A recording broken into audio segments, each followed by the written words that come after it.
2:30 का टाइम है, 15 पे कॉल होती है।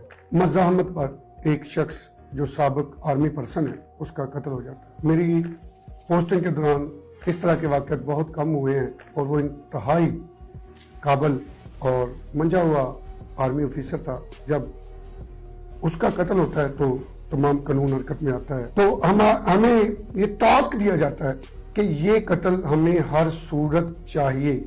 वो सारा सामान बिखर जाता है, 3 लाख रुपया, और वो काफ़ी अमाउंट के जेवरात जो हैं वो, तो हम क्या करते हैं, उनके आने तक अहले खाना से इंटरव्यू शुरू कर देते हैं। फिर हम एक बच्ची से अलग इंटरोगेट करते हैं, तो जो कहती है मैं तो पापा के साथ सोई हुई थी, पीछे प्लाट है, खाली प्लाट है, घास है। हम देखते हैं तो वहाँ से हमें पिस्टल मिल जाता है। हम उनसे कहते हैं कि आपके तो फिंगरप्रिंट मैच हो गए हैं। हालांकि मैंने साल 1987 में इस पुलिस फोर्स को ज्वाइन किया। फिर मेरिट पे प्रमोशन करते करते मैं सब इंस्पेक्टर हुआ। मैंने इस दौरान तमाम महकमाना कोर्सेज मुकम्मल किए और उसके बाद मुझे अफसरान बाला ने उन थानों में तैनात किया जिन थानों में क्राइम बहुत ज़्यादा होता है। मुझे थाना कोट लखपत में तैनात किया गया, वहाँ ब्लाइंड मर्डर थे। हमने वो ब्लाइंड मर्डर ऐसे ट्रेस किए, हमारी टीम ने वो ब्लाइंड मर्डर ऐसे ट्रेस किए कि अफसरान का ट्रस्ट हम पर और ज़्यादा बढ़ गया और मुझे इंचार्ज इन्वेस्टिगेशन सुंदर तैनात कर दिया गया। जब मैं इंचार्ज इन्वेस्टिगेशन सुंदर तैनात हुआ तो 2 मुकदमात वहाँ हाई प्रोफाइल थे। एक टिकटॉकर का कत्ल था और एक टिकटॉकर की वजह से कत्ल हुआ था। दोनों मुलजमान इंतहाई शातिर थे, व्हाट्सएप यूज़ करते थे और व्हाट्सएप के बगैर किसी भी तरह वो कोई भी कम्युनिकेशन नहीं करते थे। हमने वो दोनों मैंने मुकदमा सॉल्व किए और जनाब डीएजी साहब ने मुझे ए कैटेगरी थाना चूंग में तैनात कर दिया। जब मैं चूंग में तैनात हुआ तो रात 2:30 का टाइम है, 15 पे कॉल होती है। 15 पे कॉल होने के बाद ये पता चलता है कि दौरान डकैती मज़ाहमत पर एक शख्स जो साबिक आर्मी पर्सन है उसका कत्ल हो जाता है।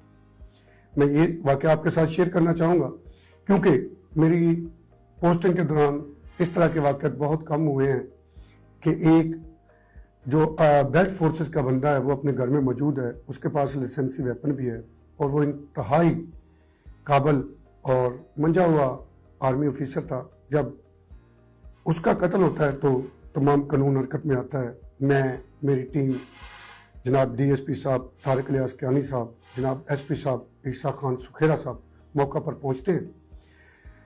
तो हमें ये टास्क दिया जाता है कि ये कत्ल हमें हर सूरत चाहिए।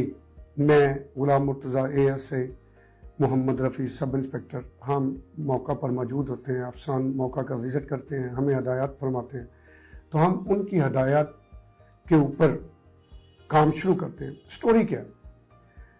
खतून खाना हमें ये बताती है कि डाकू जो है वो घर की पिछली दीवार फलांग कर घर के अंदर दाखिल होते हैं और वो सारा सामान बिखर जाता है, 3 लाख रुपया, और वो काफ़ी अमाउंट के जेवरात जो हैं वो छीन कर गन पॉइंट पर ले जाते और जाते हुए मेरे खामद को गोली मारते और खामद मौका पर हलाक हो जाते। जब हम इंटेरोगेट शुरू करते हैं तो हम जैसे ही उनका बयान आता है, खतून खाना का बयान आता है, हम फौरी तौर पर सबसे पहले उस दीवार को चेक करते हैं जो कि 12 फुट से ज़्यादा ऊंची दीवार होती है। हम उस पर पाँव के निशान, हाथों के निशान और रगड्स के निशान जो होते हैं वो तलाश करते हैं कैसे डाकू घर में दाखिल होते हैं, जो हमें कहीं से भी, ना अंदर की तरफ से और ना बाहर की तरफ से, हमें कोई भी क्लू नहीं मिलता कि कोई बंदा इन हुआ। फिर हमें शक गुजरता है, हम सामान चेक करते हैं तो सामान, रात का अंधेरा होता है, सामान चेक करते हैं। हम उनको उस सामान को हाथ नहीं लगाते क्योंकि हमारी फॉरेंसिक टीमें जो हैं वो निशानात अंगुश्त उठाने के लिए रवाना हो चुकी होती हैं। तो हम क्या करते हैं, उनके आने तक अहले खाना से इंटरव्यू शुरू कर देते हैं। जिनका बाप इस दुनिया में ना रहे, वो बेटियों की क्या कंडीशन होगी और उस खतून का जिसका सुहाग उजड़ जाए उसकी क्या कंडीशन होगी। हम उनके साथ जब गुफ्तो शनीक करते हैं तो किसी के माथे पर एक शिकन नहीं होती, वहाँ से हमें शक गुजरता है। हम इसकी डीप جانے کی کوشش میں، ڈیپلی جاننے کی کوشش میں ان سے انٹرویو کرتے ہیں کہ آپ بتائیں کیا ہوا، کیسے ہوا، کب ہوا، کیا ہوا تھا، کتنے لوگ ہیں. سب کے بیانات میں مختلف بیانی سامنے آتی ہیں. ہم علیحدہ علیحدہ انٹروگیٹ کرتے ہیں، پھر ہم ایک بچی سے علیحدہ انٹروگیٹ کرتے ہیں تو جو کہتی ہے میں تو پاپا کے ساتھ سوئی ہوئی تھی. میں مقتول کی نعش کا معائنہ کرتا ہوں جس کی چارپائی کے اوپر جو ہے وہ مچھردانی جسے ہم استعمال کرتے ہیں، وہ مچھردانی استعمال کی ہوئی تھی، وہ مچھردانی کے اندر لیٹا ہوا تھا. لیکن اگر مقتول نے کوئی مزاحمت کی ہو تو مقتول جو ہے وہ اٹھ کے بیٹھا ہوگا، کھڑا ہوگا، لیکن وہ جیسے ہی سویا پڑا تھا ویسے ہی اس کے سر میں ایک ہی فائر لگا ہوا تھا جس کا سکہ ہمیں زمین پر چارپائی کے نیچے سے مل جاتا ہے. ہم اس میں کیا کرتے ہیں، ہم وہ سکہ جو ہے اس کو ہاتھ تک نہیں لگاتے، ہم دیکھتے ہیں کہ آیا کھول کہاں گیا. کھول نہیں ملتا، مچھردانی کی کوئی زپ نہیں کھلی ہوتی، مچھردانی کے اوپر سے جہاں سے گولی لگتی ہے وہاں جلنے کے نشان ہوتے ہیں. ہمیں یہ سمجھ آ جاتی ہے کہ کسی نے قریب سر پہ رکھ کر اس کو فائر کیا اور یہ اس کو قتل کیا گیا. اب ہمارے پاس دو آپشن ہے کہ اس کو سوئے ہوئے کو ہی قتل کیا، اس کو سنگل، اس کی مزاحمت سامنے نہیں آتی. اگر گھر میں شور ہے، گھر میں آتے ہی تو کوئی ڈاکو اسے گولی نہیں مار دیں گے. ڈاکوؤں کو صرف اور صرف پیسہ چاہیے. ڈاکوؤں کو قطعاً کسی کی انسانی جان نہیں وہ ضائع کرتے. وہ اگر کسی کو انجرڈ بھی کرتے ہیں تو ٹانگوں میں فائر مارتے ہیں اگر کوئی مزاحمت کرتا ہے. اب یہ سیدھا مرڈر ہوا ہے. اب دو چیزیں سامنے آ جاتی کہ واردات ہوئی ہے یا نہیں ہوئی. ہم کوشش کرتے ہیں، رات کا اندھیرا ہے، ہم گھر کے پیچھے جاتے ہیں، پیچھے پلاٹ ہے، خالی پلاٹ ہے، گھاس ہے، ہم دیکھتے ہیں تو وہاں سے ہمیں پسٹل مل جاتا ہے. اتنی دیر میں ہماری فورینسک ٹیم آ جاتی ہے. ہم ان کو کہتے ہیں کہ یہ پسٹل قبضہ میں لیں اور اس پر فنگر پرنٹ جو ہیں وہ ہمیں اٹھا کے دیں. اس چیزوں کا آ کر جب ہم فیملی سے ذکر کرتے کہ ہمیں وہ پسٹل مل گیا تو فیملی اور گھبرا جاتی. فیملی کے ہم فنگر پرنٹ لیتے ہیں وہاں کھڑے.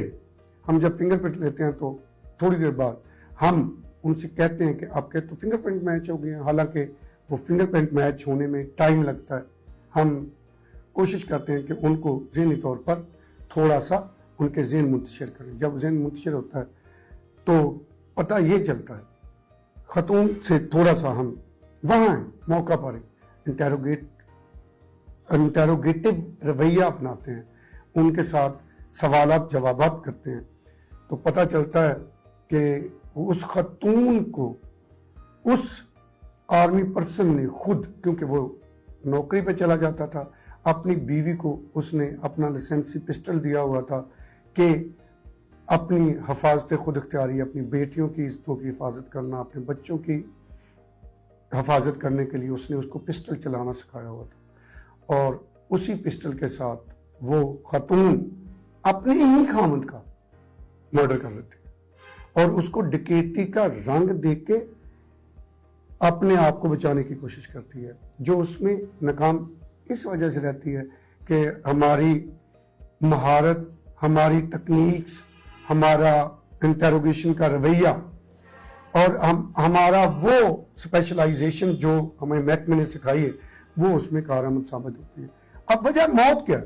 آرمی پرسن ریٹائرمنٹ کے بعد گھر آیا اور کوئی کام نہیں کرتا تھا سارا دن، کیونکہ اس کو پینشن ملتی تھی اور سارا دن گھر میں رہتا تھا. جو خاتون خانہ کے ساتھ، اپنی بیٹیوں کے ساتھ اس کا رویہ درست نہیں تھا. بے جا سختی کرتا تھا، ان کو باہر آنے جانے سے منع کرتا تھا، چھت پر آنے جانے سے منع کرتا تھا، بلا وجہ شک کرتا تھا. حالانکہ خاتون کی عمر ابو ٹو 50 ہے اور اس پر بھی شک کرتا تھا اور بچیوں پر شک کرتا تھا، اپنی بیٹیوں کے کردار پر شک کرتا تھا اور انہیں ڈانٹتا ڈپٹتا تھا. جنہوں نے تنگ آ کر سب لوگوں نے مل کر اپنے باپ کو، اپنے خامد کو اس جہان فانی سے رخصت کر دیا. میری تمام لوگوں سے یہ اپیل ہے کہ اپنے گھروں کا ماحول درست کریں،